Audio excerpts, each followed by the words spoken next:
이날에 전쟁하여 이긴 날이죠. 하나님이 구원을 주신 그 날입니다. 여호와께서 의로운 일을 행하신 그때에 노래하는 것입니다.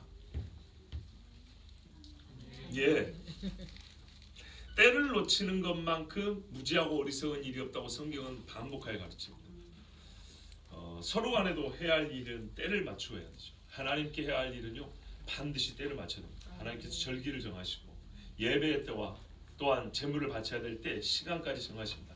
하늘에 있는 해와 달과 별은 징조와 계절과 날짜와 일시, 시간을 우리에게 알려준다고 했습니다.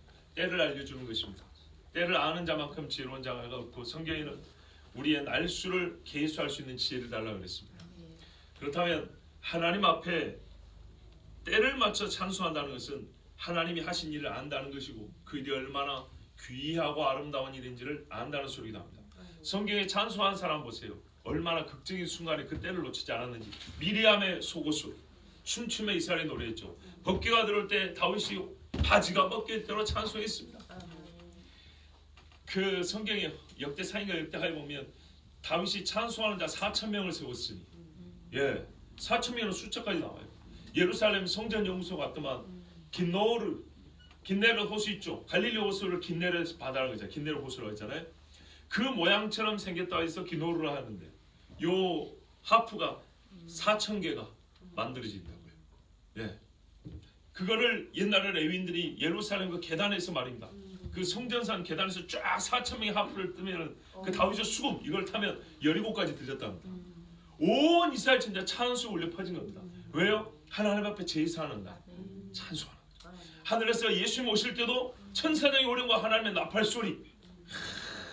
나팔이 뜻없이 불리지는 않겠죠. 나팔이 지 마음대로 불리면 그렇게 시끄러울 수 없습니다. 차 여기 뭐라 그러죠? 경적이라고 그러죠.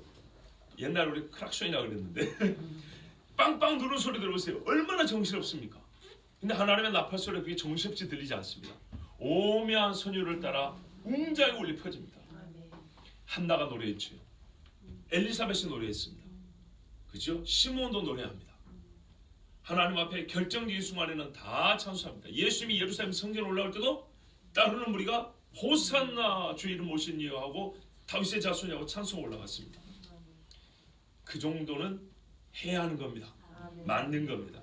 하나님이 하신 일을 알았으면 그때로 신자가 즉시해야 될 건 뭐냐? 입술의 고백, 찬송입니다. 예수님이 태어날 때 천군이 내려와서 싸우지 않고 찬송했답니다. 그 찬송이 이기는 것이었죠. 자, 드보라와 바락이 함께 노래했습니다. 앞에 드보라가 있다는 것은 드보라도 주도적인 역할을 했기 때문입니다. 드보라와 바락이 함께 노래했습니다. 내가 오늘 드보라보다 좀 이순인가? 그렇지 않습니다. 함께 하나님의 역사를 경험한 사람은 앞선이 뒷선이 따지지 말고 같이 하나님을 노래하는 겁니다. 같이 승리를 얻은 걸 받았다면 그 중에 하나만 노래하고 하나는 노래하지 않고 이러면 안 되고요. 다 같이 노래해야 됩니다. 문둥병이 나은 자가 너밖에 없느냐? 왜 9명의 이스라엘 사람 어디 가고 이 한 사람의 이방인이 왔나? 사마리아 사람이었던가요? 갑자기 헷갈리네요. 하여튼 한 사람 맞죠? 그건 맞지 않다는 겁니다. 예수님이 그걸 딱 꼬집어줬습니다. 자, 만약에 이렇게 문둥병이 낫고도 전쟁에 승리하고도 하나님을 찬송할 줄 모르는 사람은 그는 하나님을 모르는 사람이에요. 야곱도 가만 보면요, 우리에게 찬송이라고 해서 이렇게 긴 단락으로 안 나와서 그렇지 순간순간에 짧게 짤막하게 찬송이 많이 기록되어 있어요. 여호와 하나님을 찬송할지로다 이러면서 지나는 것들이 있죠.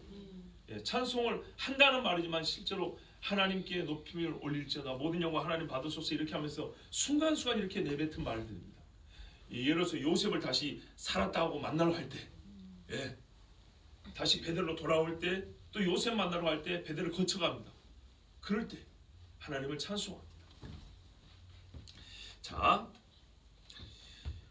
찬송은 하나님 앞에 헌신의 표시이기도 합니다. 자, 하나님 앞에 노래할 때는 고린도전서에 보면 뭐라냐면 너희가 모일 때 찬송시가 있다 그랬는데 뭐냐면 내가 영으로 노래하고 마음으로 노래하니 내 영입니다. 내 영이 그 순간 뭘 한다고요? 찬송하고 나의 마음이 찬송하고 영과 마음이 하나 더 있으면 헌신이지 뭐예요. 그랬더니 몸이 어쩐다고요? 노래를 부른다고 해요. 그렇죠? 영으로 노래하고 마음으로 노래한다는 말이 입은 다물고 있다는 뜻은 아니죠. 예, 겉으로는 말수라 들리는데 그 사람의 영과 마음이 하나 되어 하나님을 노래한다는 겁니다. 아멘. 우리가 헌신이라고 할 때 하나님을 향하여 우리의 모든 것을 바치는 걸 헌신이라고 그러잖아요. 그래서 찬송은 본질상 헌신의 표시입니다. 그러면 언제 찬송하냐? 노래할 이유가 있을 그때 이 찬송을 받아 합당하신 하나님께 찬송하는 것입니다. 이래서 이날 드보라와 바락은 하나님께 노래했고 야곱도 수시로 아브라함도 수시로 하나님이 행하신 일을 기억하면서 그 순간순간 찬송을 했습니다. 자, 하나님 앞에 제단을 쌓았다는 것들은 다른 말로 하면 찬송했던 자리라 이런 뜻이기도 합니다. 이스라엘의 영솔자들이 영솔하였고 백성이 즐거이 헌신하였으니 여호와를 찬송하라 그랬습니다. 자, 우리 번역에는 잘 나타나지 않는데 백성이 즐거이 헌신하였단 말은 킹 제임스 역에 의하면 이거를 직역을 하면 백성이 그들을 자신을 드렸다 하는 건데 이게 원래 말은 어떤 뜻이냐면 머리를 하나님 앞에 이렇게 풀었다 이런 뜻입니다. 그 순간 머리를 길게 할 수는 없잖아요. 풀었다는 얘기는 자르지 않고 짧게 하지 않았다. 나시린입니다. 나시린. 그러니까 하나님이 우리를 불러서 전쟁하는 순간만큼은 이 전쟁을 수행하는 그 시간만큼은 나는 나시린입니다. 이런 말입니다. 예, 그렇게 전쟁을 했다는 겁니다. 그렇게 하나님 앞에 맹세하며 이 전쟁을 여호와와 함께 할 것을 다짐했을 때 이렇게 사람들은 머리를 풀었다고 합니다. 자, 하나님께서 구원해 주실 때 구원의 도구로 쓰이기를 원하고 헌신하는 자들이 있었고 이 사람들이 있어서 드보라는 기뻤어요. 그렇지만 중요한 것은 이 사람들이 있기 위해서는 하나님이 먼저 부르심이 있었고 하나님이 드보라를 통해서 불렀죠. 그래서 결국에는 당신들이 서원하고 맹세하고 싸웠을지라도 부르신 이가 하나님이시기 때문에 이 모든 일의 시작은 하나님으로부터 결과도 하나님께로. 그래서 하나님을 찬송한다 이렇게 얘기합니다. 자, 우리가 하나님을 찬송하는 최고의 이유는 하나님께서 전쟁에 우리 편이 되어 주셨고 악한 자에게서 구원하시기 때문입니다. 마귀와 마귀의 졸개들로부터 우리를 구원하시기 때문입니다. 이 전쟁은 보이는 전쟁이지만 보이지 않는 전쟁에서도 이미 하나님께서 부르시고 이기게 하셨습니다. 자, 여러분, 이스라엘 사람이 이 전쟁 즉 가나안 사람들에게 지배를 받게 된 것은 그들이 우상을 숭배했기 때문이라는 걸 합니다. 영적 전쟁에서 졌기 때문에 육으로도 지게 된 겁니다. 영혼이 잘 되면 범사가 잘 되고 육체도 강건해진다고 그랬죠. 보이지 않는 것으로부터입니다. 그래서 하나님께서 우리를 구원하신다는 것은 철저히 사람으로부터 아니라 완전히 하나님으로부터이기 때문에 보이는 것은 이 사람들이 헌신하고 이 사람들이 열심히 있을지라도 찬송은 절대 사람이 받아서 되는 것이 아니고 오직 하나님만이 받으십니다.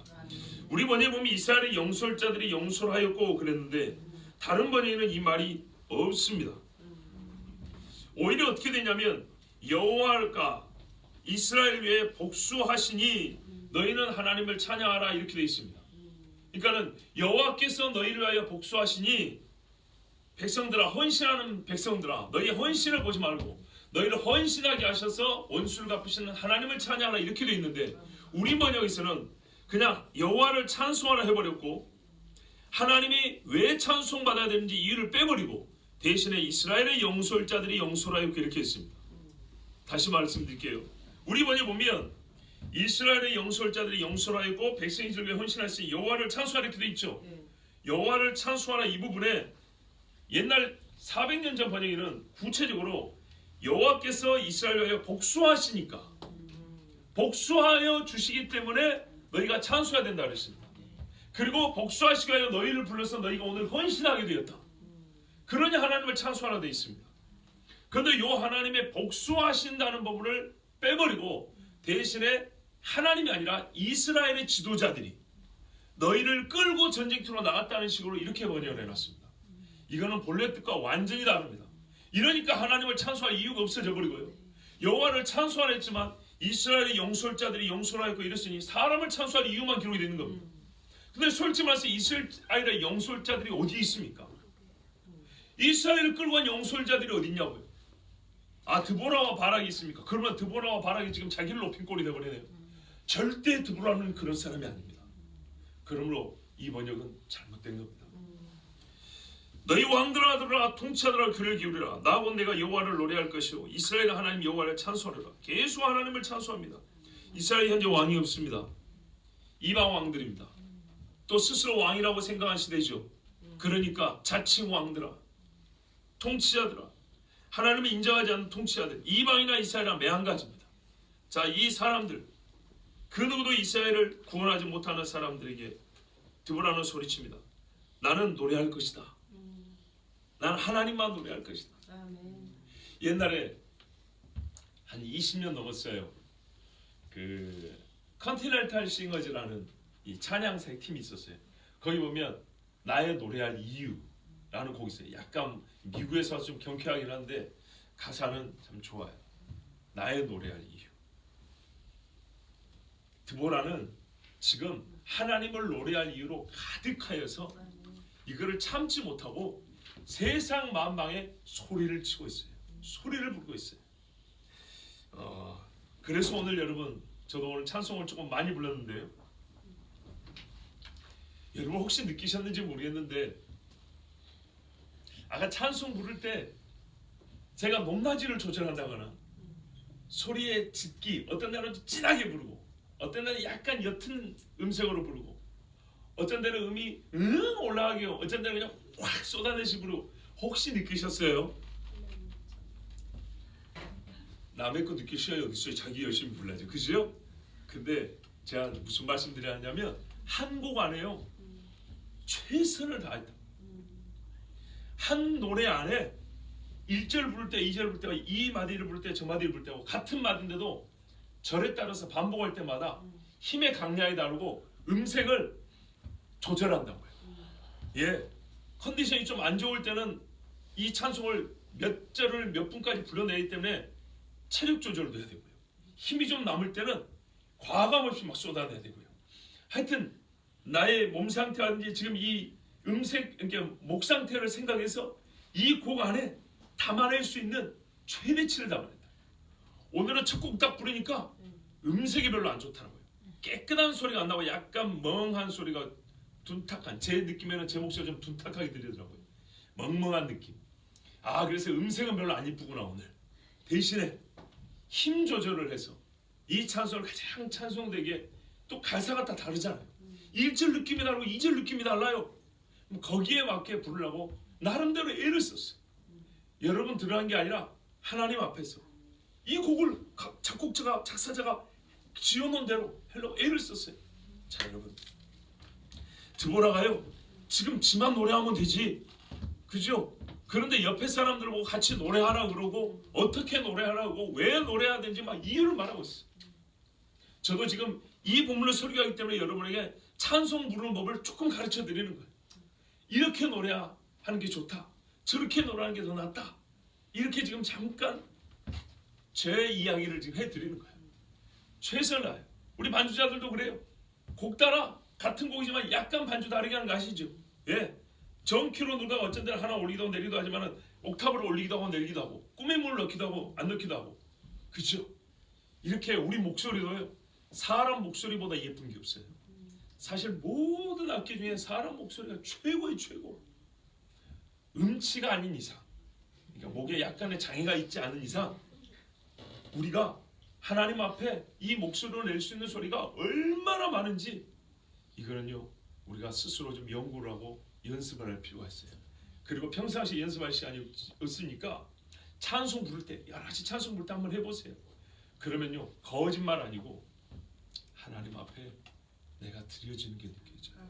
예. 너희 왕들아 들으라, 통치자들 귀를 기울이라. 나 곧 내가 여호와를 노래할 것이요. 예, 말 바꾸고 이겁니다. 기류의 소리 성도들아 들으라. 나 한인관 목사가 하나님을 찬송할 것이요. 예, 함께 찬송합시다. 이스라엘 하나님 여호와를 찬송하리로다. 이스라엘뿐만 아니라 이방이 듣기를 원하고 노래의 주제는 여호와고 찬송의 대상은 노래의 주제는 여호와의 행하신 구원의 일이고 찬송의 대상은 여호와 이스라엘의 하나님이십니다. 그리고 이 하나님은 나에게만 일하신 분이 아니고 우리 모두에게 일하셨기 때문에 우리 모두가 찬송해야 해요.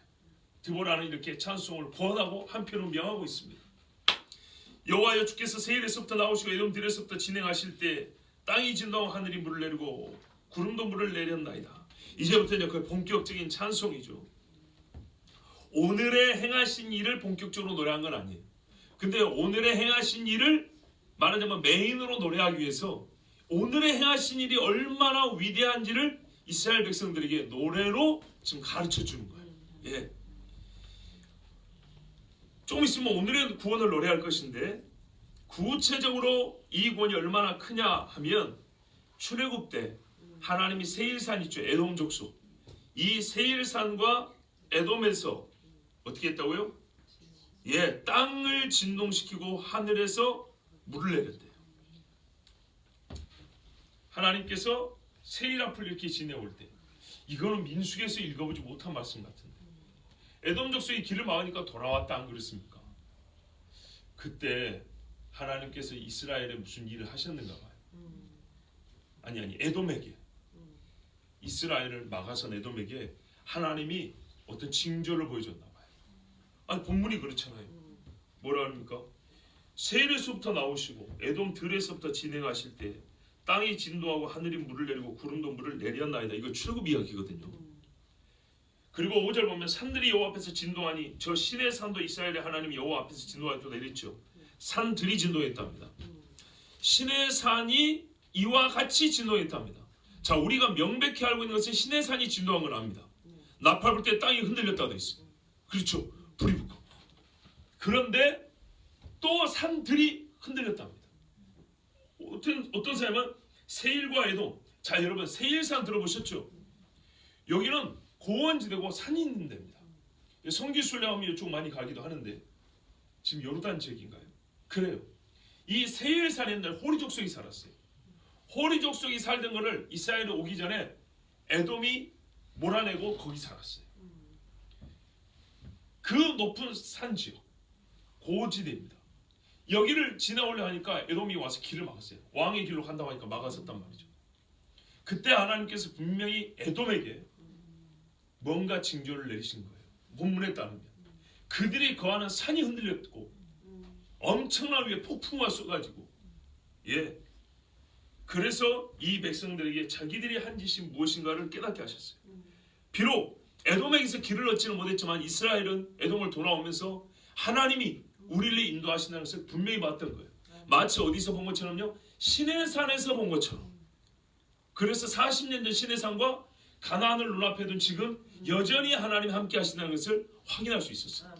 그때 여러분 같으면 그 순간에 노래하겠습니까? 안 하겠습니까? 하겠죠. 예, 에돔을 지나올 때 나 같아도 노래하겠어요. 산들이 녹았다고 되어 있습니다. 실제로 시내산 녹았습니까? 우리 번역이 진동했다 되어 있죠. 근데 옛날 번역이 보면 녹았다 이렇게 되어 있어요. 녹았다는 말은 산이 물 녹듯이, 얼음이 녹듯이 없어진 게 아니고 허물어진 거죠.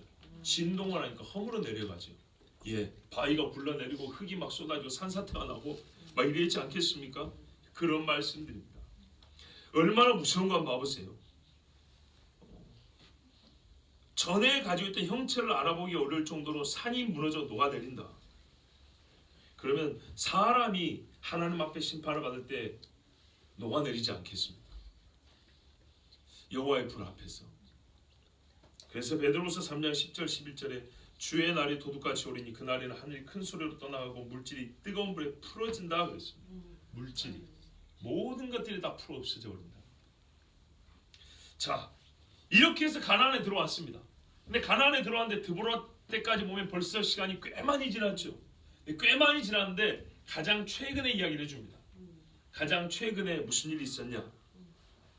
아나스의 아들 삼갈의 날, 저번에 들은 말씀이죠. 야엘의 날에 대로가 비었고 길의 행인들은 오솔길로 다녔도다. 아니 이렇게 위대한 일을 경험하고 가나안에 들어왔는데 고작 숨어 사네요. 큰 길을 지나지도 못하고 하나님이 이 땅을 다 줬는데 피난민처럼 말이죠. 그렇게 숨어 사는 거예요. 있어서는 안 될 일이죠. 왜 이렇게 됐습니까? 가나안 사람들이 대로를 장악하고 통제하고 사람들 못 가게 하고 죽이고 뺏고 뭐 잘하면 통행세 내라 그러고 이런 식이니까 이스라엘 사람들의 지배권이 가나안에게 넘어가 버렸습니다. 그래서 이스라엘 사람들은 샛길을 다니고 오솔길을 다니고 뒷길로 다니고 살았지만 죽었다는 사람과 같았습니다. 그리고 이스라엘 마을을 보니까 어떻게 되냐면 마을 사람들이 그쳤다 합니다. 번역에 보면은 촌락의 거민들이 그쳤다 하고 옛날에는 관원들이 그쳤다 이렇게 되어 있습니다. 그러면 이것들을 종합하여 보면 실향민이 많은 거죠. 고향을 버리고 나간 사람. 관원들이 그쳤다 이렇게 보면 사람들이 있지만은 실제로 이들을 다스릴 만한 지도력이 있는 사람이 없다. 이 백성들이 다스림을 의탁할 만한 지혜롭고 여호와를 경외하는 사람이 없는 시대라는 것. 어느 정도까지 할 수 없이 나 드보라가 일어나기까지. 예. 단순히 시점만 말하는 게 아니라 내가 드보라가 일어날 때까지만 아니라 내가 안 일어났으면 계속 일이 진행됐을 거라. 하나님께서 나를 지금 일어나라 하지 않았으면 계속됐을 거다. 다르게 말하면 이제 하나님께서 이들을 회복시킬 때가 되었으므로, 그러니까 그 지경이 너무 비참해서 이제는 하나님이 이들을 구해야 되겠다는 작정의 때가 되어서 나를 세우기까지. 그러니까는 빈집이 많고 사람이 없고 다스릴 지도자도 없고 이런 상황이 이스라엘에 오래됐다는 얘기입니다. 자, 그때 드보라가 일어나서 뭐라 그럽니까? 나 드보라가 일어났으니 내가 일어나 이스라엘에서 어미가 되었도다. 어미가 되었도다. 자, 여러분, 엘리야 엘리사를 이스라엘의 아버지라고 불렀습니다. 옛적에 엘리야 엘리사 살았을 때, 특히 엘리사가 죽을 때는 이스라엘의 아버지요 이렇게 이스라엘 왕이 불렀습니다. 암흑 시기에 그래도 이 무너져가는 나라를 위해서 기도하고 하나님의 말씀을 전해준 사람을 뭐라고 부르냐면 아버지라고 불렀습니다. 그렇다면 꼭 그처럼 이해하면 됩니다. 이스라엘에게 집이 비어서 동네가 텅텅 빌 정도로 된 이 지경에 하나님께서 여인을 세우셨기 때문에 드보라를 가리켜 이스라엘의 어미라 이렇게 부른 겁니다. 하나님이 그렇게 되게 하셨습니다. 그러면 근본적으로는 왜 가나안 사람들이 이렇게 집도 뺏기고 길도 뺏기는 일이 벌어졌냐? 무리가 새 신들을 택하였으므로. 그래서 전쟁이 나고 싸움이 일어나도 창과 방패를 들 사람이 없었다는 거예요. 뺏어오면 다시 뺏어와야죠. 그런데 다시 뺏어올 힘이 없다는 겁니다. 하나님이 힘을 안 줘요. 이스라엘의 수가 훨씬 많아도 그 중에 군사 4만 명이 없어요. 창방패를 그 4만 명이 없다고. 어떤 사람은 이 4만이 상징적인 수라 그래요. 전혀 동의가 안 됩니다. 왜요? 상징으로 쓸 수가 얼마나 많은데 7만 명이 낫죠. 그렇죠? 1000만 명이 낫죠. 이스라엘 1000만인 중에 이게 훨씬 더 상징으로 쓰기 좋죠. 굳이 무슨 상징을 쓰는데 4만이라는 수를 씁니까? 상징이 아닙니다. 그러면 어떻게 이해할 수 있냐면 당시 이스라엘의 힘이 얼마나 약해지냐면 다 긁어 모아봐야 4만이나 될까? 아니면 이제 크게 잡으면 큰 성에서 말이죠.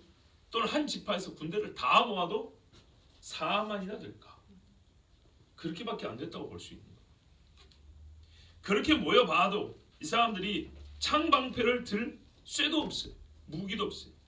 전혀 자기들의 힘으로 싸워서 자유를 얻을 수가 없었다는 얘기입니다. 전쟁이 성문에 이르렀으나 성문들 안에 있으나, 그러니까 적이 들어와서 성문 안에 들어가도 이 성에서 군대를 낼 만한 4만 명이 없다. 예. 성이니까 촌락은 아니죠. 큰 거죠. 그러면은 수만 명이 나올 수 있어야 하는데 없어요. 자, 이렇게 된 이유는 새 신들을 택하였기 때문입니다.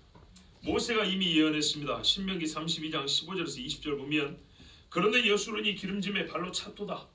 여수론이 이스라엘을 다르게 부르는 말입니다. 기름짐 있게 발로 찼답니다. 가난하지 않은 거죠. 네가 살찌고 비리하고 윤택함에 자기를 지으신 하나님을 버리고 자기를 구원하신 반석을 업신여겼도다. 그들이 다른 신으로 그의 질투를 일으키며 가증한 것으로 그의 진노를 격발하였도다. 그들은 하나님께 제사하지 아니하고 귀신들에게 하였으니 곧 그들이 알지 못하던 신들, 근래에 들어온 새로운 신들, 너희의 조상들이 두려워하지 아니하던 것들이로다. 너를 낳은 반석을 내가 상관하지 아니하고 너를 내신 하나님을 내가 잊었도다. 그러므로 여호와께서 보시고 미워하셨으니 그 자녀가 그를 경노하게 한 까닭이로다. 그가 말씀하시기를 내가 내 얼굴을 그들에서 숨겨 그들의 종말이었다함을 보리니 그들은 심히 패역한 세대요 진실이 없는 자녀이미로다. 아멘. 자 보세요. 우상만 숭배했다고 말하지 않고요. 그들의 사람 됨을 얘기하고 있습니다. 어떤 사람이 되어버리냐면 진실이 없는 사람들이 되어버리고 패역한 족속이 되어버린다. 이스라엘의 성질을 얘기하는 거예요. 이스라엘 사람의 민족성이 이렇게 바뀌어버렸어요. 그래서 하나님이 그들에게서 얼굴을 돌려서 이 고난을 당하게 하셨는데 보니까 드보라가 일어날 정도가 됐죠. 이제는 하나님이 완전히 버리지 아니하신다면 또 살려줄 때가 되신 거예요.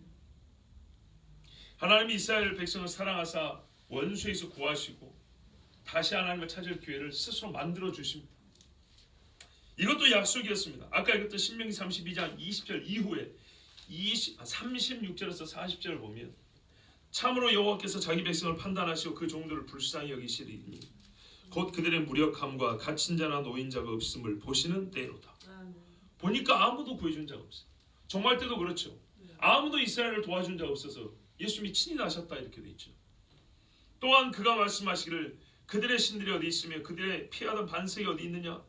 그들의 재물의 기름을 먹고 그들의 전제의 재물의 포도주를 마시던 자들이 일어나 너희를 돕게 하고 너희를 위해 피난처가 되게 하라.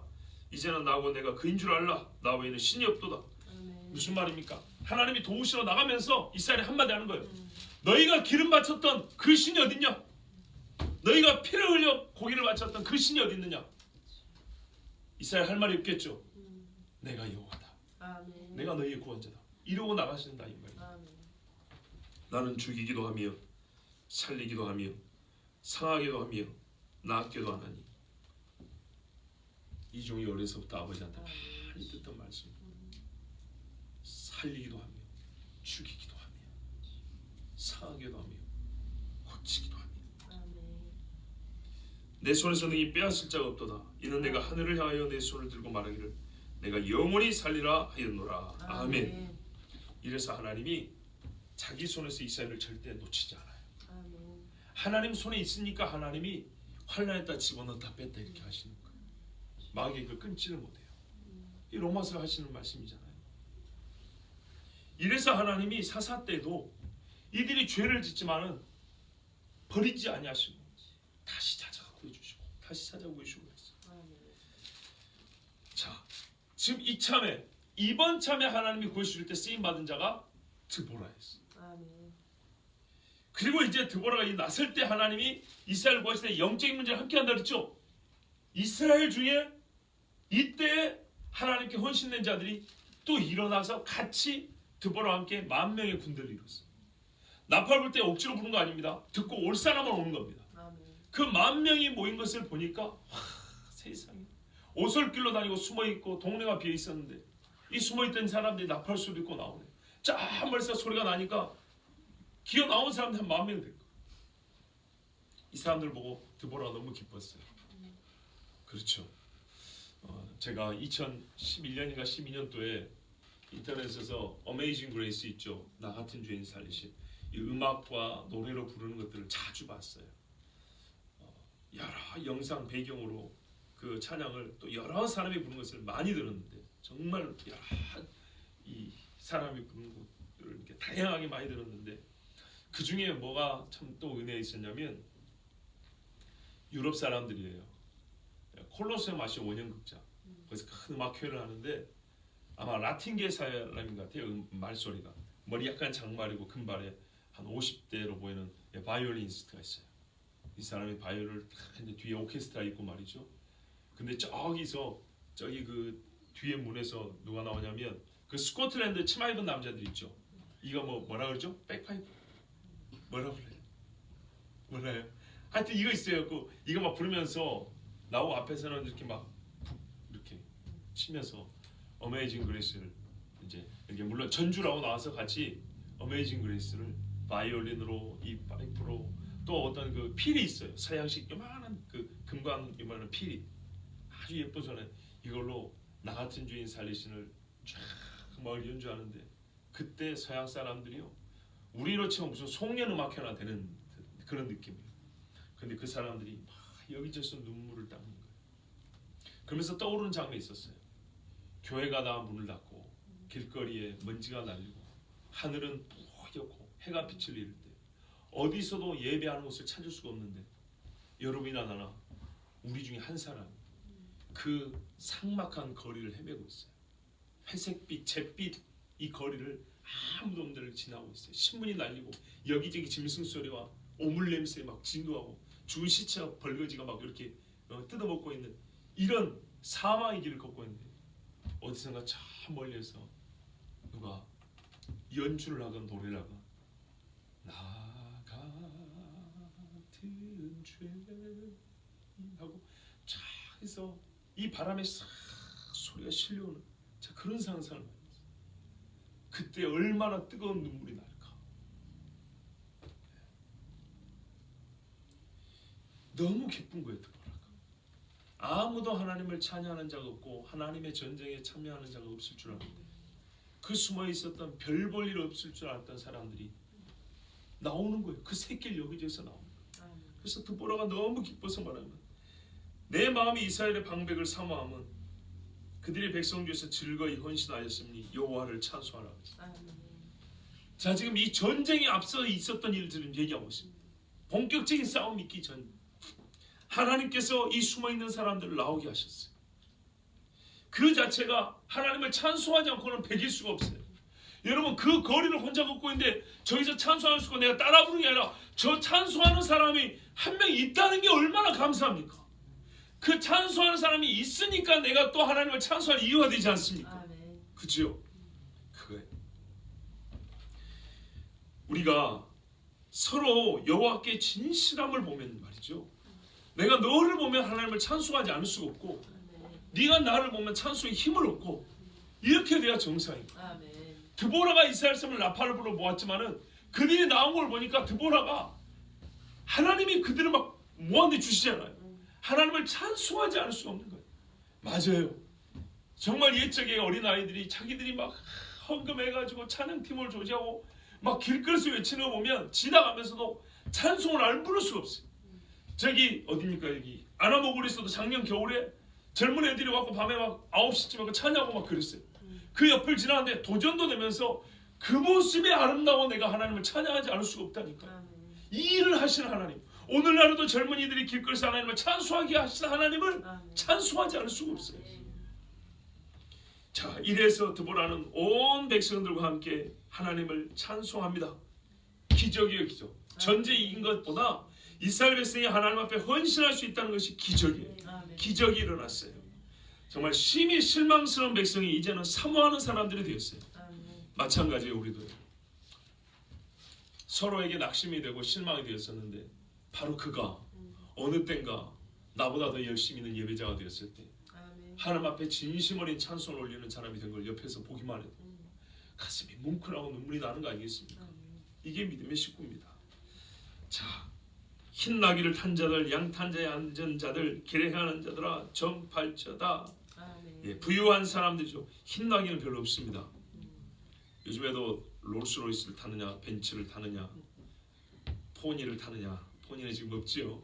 그에 따라서 소위 이제 사람들의 그 뭡니까 경제 수준이 좀 다르죠. 그리고 그걸 가지고 어떤 사람은 자기의 성공을 이렇게 나타내기도 하죠. 뭐 하여튼 흰 나귀를 탄 자는 당신은 최고 부유한 사람이죠. 흰 털을 가진 나귀는 별로 없습니다. 말도 보세요. 흰 말은 별로 없죠. 이만희가 100마를 탔다는데 누구 흉내를 내려고 그런지. 하여튼 흰 나귀는 별로 없어요. 양탄자, 뭐 당연한 거죠. 재판에 앉은 사람들이라고 하죠. 자, 이 사람들, 부자든 높은 사람들, 또 길에 행하는 사람들이든 하나님을 노래하는 것이 마땅합니다. 그래서 다 같이 하나님을 노래하자 합니다. 그런데 또 어떤 번역은 여러분 이렇게 돼 있을 겁니다. 재판에 앉은 너희는 말하라, 길을 따라 걸으라. 이런 번역이 있죠. 킹제임스 이렇게 돼 있죠. 길을 따라 걸으라고. 안 그래 돼 있어요? 예, 그런 번역도 있어요. 무슨 말이냐면 노래할 이유를 너희 자리에서만 노래하지 말고 가면서 계속 전하라는 겁니다. 자기처럼. 온 이스라엘이 오늘 이 찬송을 같이 불러야 되지 않겠습니까? 근데 드보라가 무슨 전화기로 말하는 것도 아니고 텔레비전 방송하는 것도 아니고 그러니까는 계속 사람들이 길을 가면서 이 노래를 알리고 전하라는 겁니다. 그리고 활 쏘는 자들의 소리로부터 멀리 떨어진 곳. 그렇게 되면 어떻게 되냐? 전장하고 멀리 떨어지는 소위 후방 지역에서도 이 전쟁 소리가 들리겠죠. 바로 그 이야기다. 활 쏘는 자들의 소리로부터 멀리 떨어진 물기 있는 곳에서도 여호와의 공의로운 일을 전하라. 이스라엘에서 마을 사람들을 위한 의로우신 일을 노래하라. 아멘. 자, 그러니까 이렇게 길을 따라가면서 계속 부한 자든 가난한 자든 드보라에서부터 지금 들려오는 소식 이제 막 전하면 저기 후방지에서 평안히 물 기르면서 일상생활하는 목동이나 아줌마들도 그 샘 곁에 모여가지고 아유 하나님이 드보라 아줌마하고 바락 아저씨를 사사로 세우셔가지고 저기 하솔랑 야빈을 쳤다는 시스라 세상에 야엘이 그냥 확 말뚝을 막아 죽여버렸다. 못을 막아 죽여버렸다네. 이러면서 하나님께서 우리를 잊지 않으셨어 하면서 이제 동네방네 이렇게 소문이 나고 노래하겠죠. 예, 그렇게 노래하라는 겁니다. 자, 이렇게 이제 노래하라 하면서 무엇을 노래할 것이냐, 이것을 그 뒤에 이제 담아줍니다. 사실 이미 이 노래할 제목이 있기 때문에 노래하는 거죠. 우리도 그렇잖아요. 노래할 이유가 있는데 말을 할 때는 노래할 이유를 먼저 말하고 그러니까 노래라는 이런 꼭 논리적인 순서를 따르지 않습니다. 이건 쉬고 감격이고 약간의 흥분 상태에서 막 쏟아내는 말입니다. 그렇기 때문에 이유가 조금 뒤에 있습니다. 명령이 앞에 나오고 이게 매우 실제적인 노래라는 뜻입니다. 자, 이제 우리가 이 마지막 절에서 보는 아주 참 중요한 표현인데요. 여호와의 공의, 하나님의 이스라엘 마을 사람들을 위한 의로우신 일 이랬습니다. 성경은 하나님께서 죄악된 이스라엘을 구원하신 일을 항상 의로우신 일이라 이렇게 말합니다. 예수 그리스도를 통하여 우리를 구원하신 일이 의롭듯이 여호와의 구원하심은 그 일의 성질을 항상 의롭다고 말씀합니다. 즉 다른 말로 표현할 수도 있습니다. 그렇지만 성경적 표현은 구원과 직결되는 구원을 일컫는 그 구원하신 일의 성질을 말할 때는 의롭다고 말을 하는 겁니다. 로마서 3장 21절 25절에 이제는 율법에 하나님의 한 의가 나타났으니 율법과 선지자들의 증거를 받은 것이라. 자, 여기 보면 율법도 의였다는 걸 알 수 있습니다. 율법 외에 하나님의 한 의입니다. 예수 그리스도를 믿음으로 말미암아 모든 믿는 자에게 미치는 하나님의 의니 차별이 없느니라. 모든 사람이 죄를 범하였으며 하나님의 영광에 이르지 못하더니. 자, 율법도 의고 그리스도도 의인데 이 의가 나타났대요. 그래서 뭘 했냐면 모든 사람이 죄를 범하여 하나님의 영광에 이르지 못했는데 이 사람들 하나님께 인도했다는 겁니다. 그리고 이 두 가지를 그래서 의라고 부릅니다. 모든 사람이 죄를 범하였으면 하나님의 영광에 이르지 못하더니 그리스도 예수 안에 있는 속량으로 말미암아 하나님의 은혜로 값없이 의롭다 하심을 얻은 자 되었느니라. 이 예수를 하나님이 그의 피로써 믿음으로 말미암는 화목제물로 세우셨으니. 자, 여기 보세요. 이는 하나님께서 길이 참으시는 중에 전에 지은 죄를 간구하심으로 자기의 의로우심을 나타내려 하심이니. 아멘. 그래서 사사시대에도 이스라엘을 구원하신 것은 하나님께서 자기의 의로우심을 이스라엘에 나타내신 일. 아멘. 그래서 이스라엘은 하나님이 우리를 살려주셨어로 끝내지 않고 여호와께서 우리를 위하여 세상에 우리같이 범죄하고 불의한 자들 위하여 의로우신 일을 행하였다 이렇게 말씀하는 겁니다. 자, 참 이 재밌는 이야기를 눈을 감고 들으면 안 들립니다. 정말 재밌지 않습니까? 네. 그렇죠? 그때 여호와의 백성이 성문에 내려갔도다. 아까 대적이 성문으로 들어온다 그랬죠. 네. 다 나갔겠죠? 도망갔겠죠. 성문에 내려온다는 말은 다시 본래 자리로 돌아왔다는 얘기죠. 어떤 성문인지는 모르겠어요. 밖에서 안으로 한 건지 안에서 밖으로 한 건지. 근데 추정컨대 밖으로 왔던 사람들이 다시 안으로 들어온다는, 그렇게 보면 되겠습니다. 확실한 사실은 성문을 차지하게 되었다는 것. 원수를 이긴 증표죠. 성문을 차지한다는 것은. 장세기 22장 17절에 이삭을 통하여 하나님께서 뭐 해준다 했어요? 내 씨가 그 대적의 성문을 차지하리라 하고 아브라함이 약속하셨습니다. 여호와께서 이스라엘로 하여금 본래의 자리로 돌아가게 하셨습니다. 그들이 거하여야 하고 그들에게 권리와 권한이 주어진 그 땅과 성으로 돌아가게 하셨습니다. 이 일이 얼마나 극적이고 완전하게 이루어졌는가를 암시하는 단어가 있는데 그게 여호와의 백성입니다. 사사기에서는 여기만 쓰입니다. 여호와의 백성이란 말은 하나님과 이스라엘의 지극히 가까움을 표현하는 말이지 않습니까? 이게 여기서 씁니다. 그러니까 드보라가 이 사건을 통해서 하나님이 정말 옛적에 모세 때 살아가는 이스라엘 백성 한 것처럼, 아브라함 때 살아가는 내 백성 한 것처럼 지금 그렇게 우리를 살아간다는 것을 드보라는 깨달았고요. 그걸 이스라엘 백성이 같이 느끼기를 이렇게 구원하고 있는 겁니다.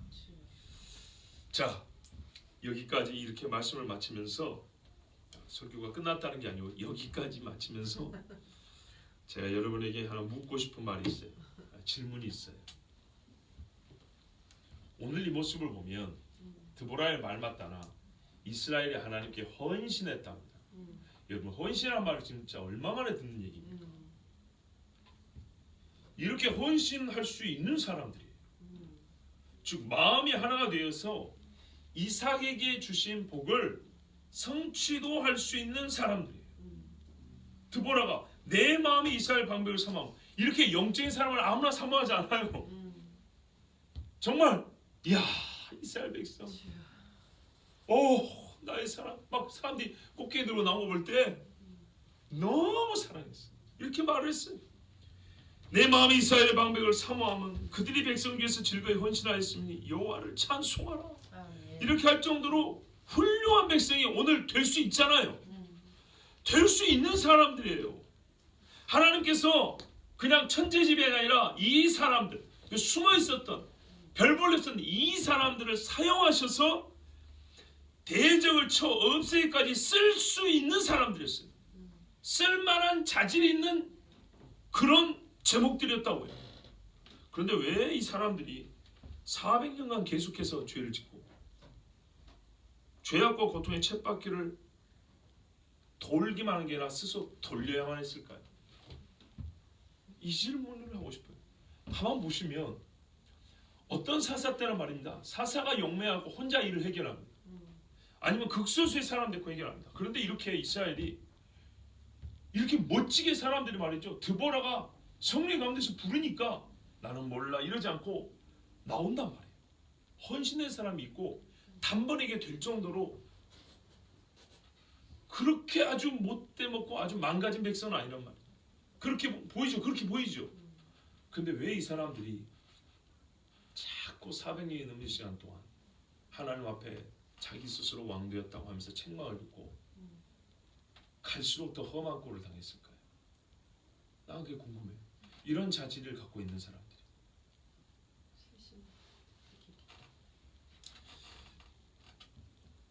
맞아요. 그것은 무리가 새 신들을 택하였으므로, 그게 답입니다.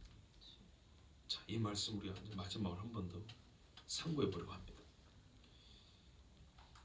이 괜찮은 자질 있는 백성들인데 400년간 반복하여 죄악과 고통의 쳇바퀴를 돌리는 것은 무리가 새 신들을 택하였으므로 가 종교적 숭배의 대상으로 귀신을 섬겼다는 것만을 의미하는 것이 아니기 때문입니다. 다시 말하면 이스라엘이 종교의식의 날만 섬기는 신, 종교적 범주에서만 뛰어다니는 신, 종교 행사를 치르기 좋은 신을 정했다는 말이 아닙니다. 군대 가면 소위 일요일 오전을 어떻게 보낼까를 위하여 정하는 종교, 그 정도 차원에서 다른 신들을 택했다는 말이 아닙니다. 다른 말하면 군생활 일주일 내내를 좌지우지하는 신을 택했다는 얘기입니다. 정신과 마음을 다스리고 주장할 자로 귀신들을 택하였다는 뜻입니다. 우리는 대개 무의식적으로 잘 모르고 그냥 나도 모르게 분위기가 그래서 나도 모르게 휩쓸렸나 보지 이렇게 표현하는 일이 많습니다. 이런 말들은 자기 책임을 감추고 부인하는 경향이 강하고 그렇게 할 목적으로 둘러대는 말들입니다. 하지만 실상 사람이 하나님의 구원을 알고도 이스라엘의 경우를 생각해 보세요. 이스라엘은 어느 민족보다 기억력이 탁월한 사람들이에요. 역사를 잊지 않는 사람이에요. 율법을 목숨처럼 형식적으로 그렇게 지키고 붙들고 있는 사람들이에요. 이 사람들에게 무의식적으로 하는 말은 통하지 않습니다. 우리 중에도 마찬가지. 예배를 드리며 수많은 목회자를 통해 말씀을 배우고 우리가 경건의 훈련도 많이 했는데 불구하고 어떤 경우에 나도 모르게라는 말은 순전히 거짓말이에요. 사람이 구원을 알고도 귀신을 섬기는 것은 매우 능동적인 생각의 결과요. 철저히 계산에 따른 행위임을 부정하지 말아야 합니다. 택하였다는 말은 선택하다는 말입니다. 능동적인 뜻입니다.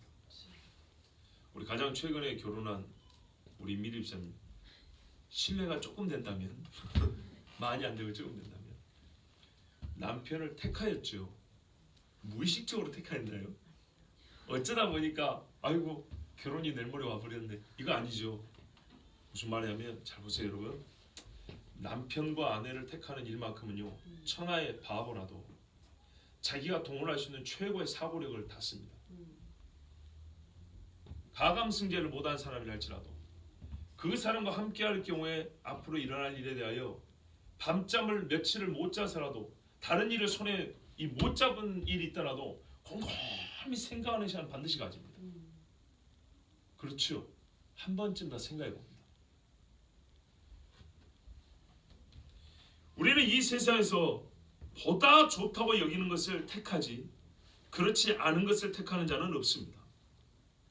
어쩔 수 없이 주어지는 환경이 아니면 지금 누가 목에 칼을 대는 것이 아니라면 전부 내가 택한 것들이고 내가 더 좋다고 생각한 것들입니다.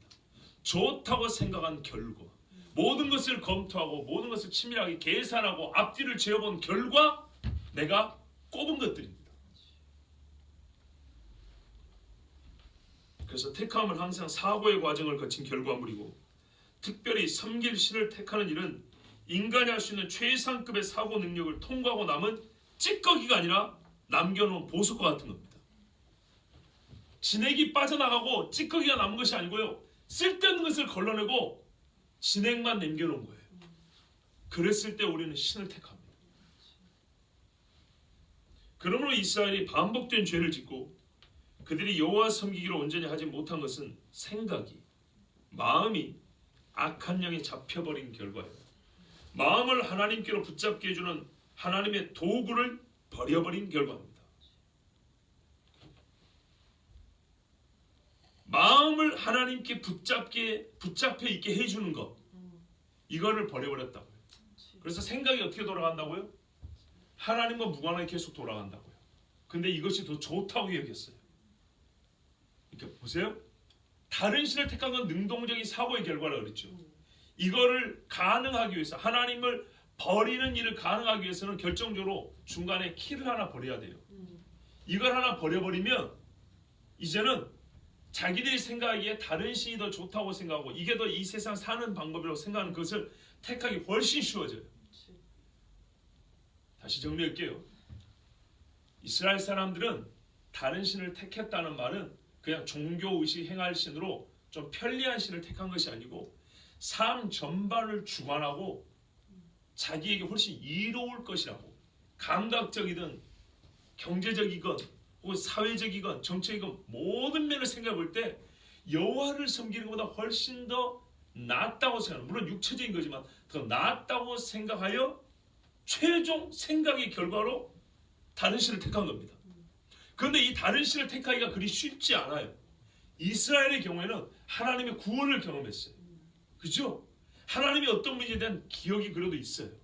그리고 하나님이 하나님을 떠나지 못하고 다른 우상을 섬기지 못하게 막는 잠금장치를 하나 해놨어요. 그래서 이스라엘 경우는 이게 쉽지 않아요. 옛날 5,000년 전에 이 땅에 살았던 조상들보다 쉽지 않다 이 말입니다. 그런데 하나님이 주신 잠금장치를 이게 풀어버렸어요.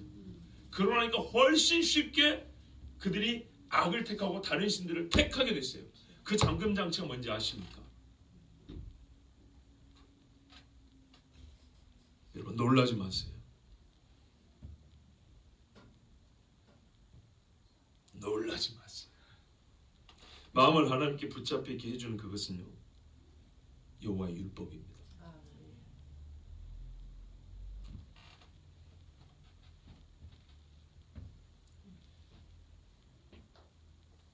이 사실을 알고 고백한 믿음의 조상들이 하나님 앞에 시를 지어 바쳤고 또한 위대한 신앙 개혁을 했습니다. 그 선조들의 고백과 개혁 성경에서 두 군데만 읽어드리고 말씀을 마칩니다.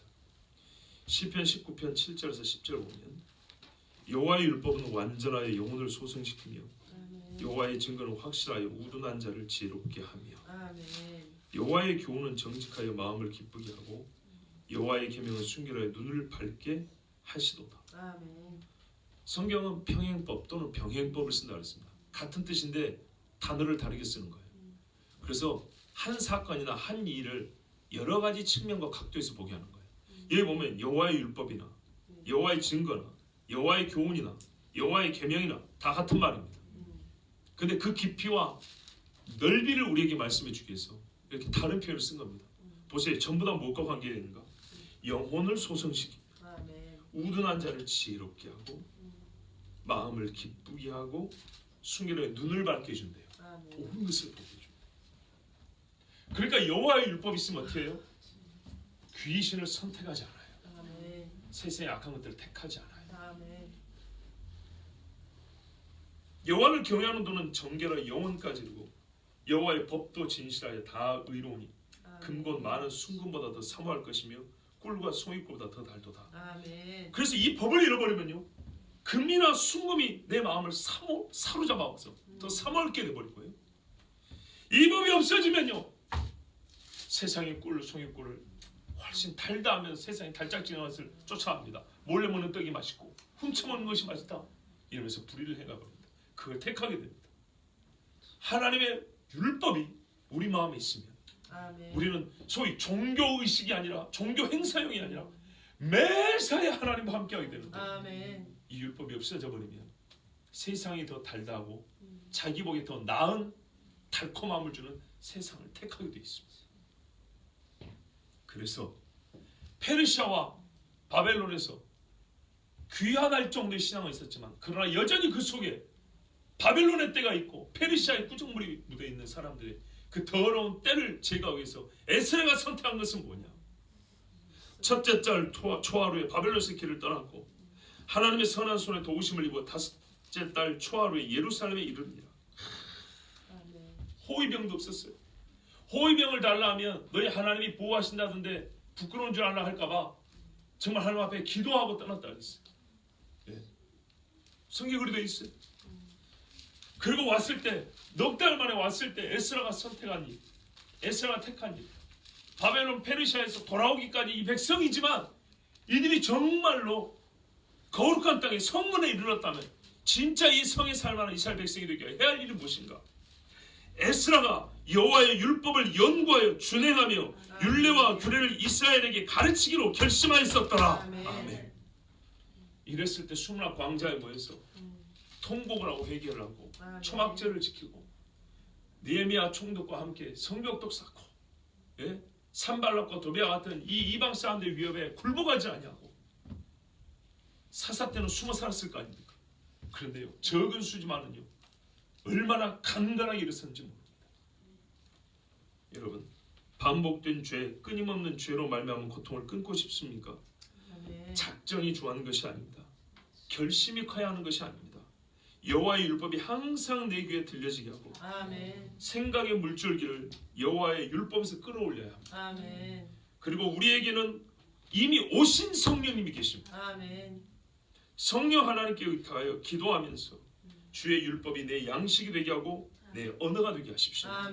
그리하면 우리가 살리리라. 드보라가 고백한 것처럼 우리는 여호와의 도우심으로 살게 됩니다. 여호와의 율법을 제감으로부터 말미암아 우리가 다른 신을 택하고 세상에 빠졌음을 인정하시고 이제는 여호와의 율법을 내 양식이 되게 하고 내 입술의 언어가 되게 하십시오. 그러면 우리가 살 것입니다. 보다 분명하게 믿음을 표현하면 여호와의 율법을 내 양식이 되게 하고 언어가 되게 하는 자는 살리라. 기도하겠습니다.